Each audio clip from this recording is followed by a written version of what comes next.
Nga kumalat ang tungkol nga sa ugnayan na totoo nitong si Meredith at itong si Lilith. Noong una, hindi naniniwala itong si Attorney Constantino. Sinabi niya na imposible ang mga rumor lamang yun na kumakalat.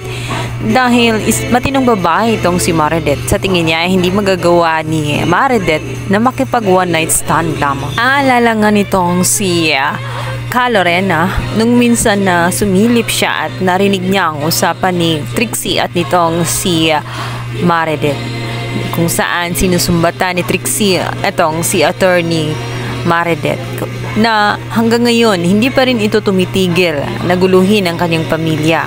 Manaisip niya na wag umanong magpakampante itong si Attorney Constantino na talagang malinis na babae itong si Meredith. Pag ganun-ganun lamang umano yun, subalit nasa loob ang kulo nito. Kagaya na lamang nang nangyari na inagaw ni Meredith itong si Attorney Constantino noon. Kaya hindi na nakakapagtaka na kayang gawin nitong si Meredith ang mga bagay na iyon. Sa kabilang banda, makikita naman itong si Lorena itong si Lilith kung kaya't ito'y kanyang kakausapin.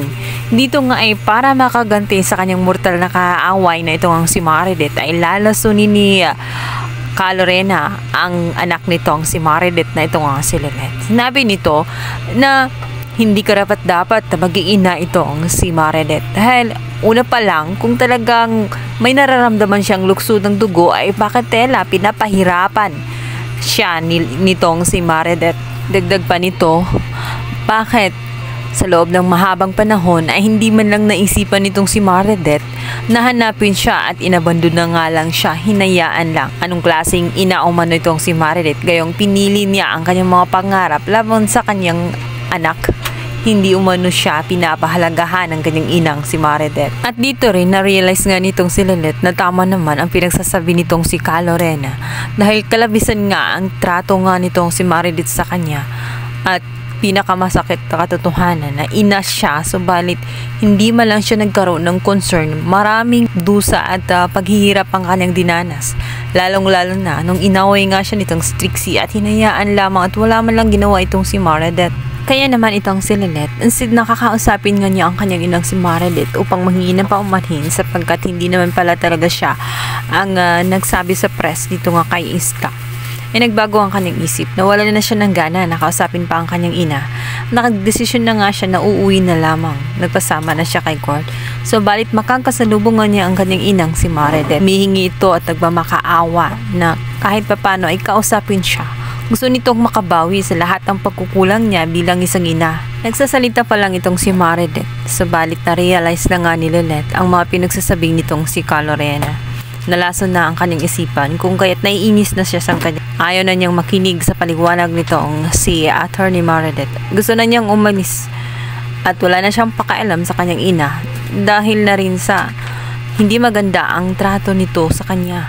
At sinabi niya na anong klase ba siyang ina sapagkat inabandon na at pinili ang kanyang pangarap. Dito nga ay lumuhod na nga itong si Meredith. Nagmamakaawa siya ng gusto dito kay Lilith.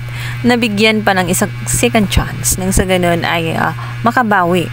Subalit ayaw na talaga nitong si Lilith. Hanggang sa nakita ito ni Lorena. Sinabihan siya ni Lorena na instead na pilitin itong si Lilith ay hayaan na muna na umalis dahil lalo lamang nasasaktan ang feelings nitong si Lilith dahil sa kanyang pinagagawa.